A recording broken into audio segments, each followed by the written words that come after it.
You ask Tiger to solve. This deals with linear equations with one unknown. The final result is x equals -1. Let's solve it step by step.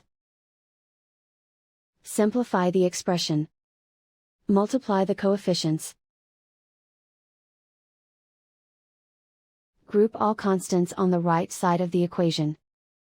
Subtract 15 from both sides. Group like terms. Simplify the arithmetic.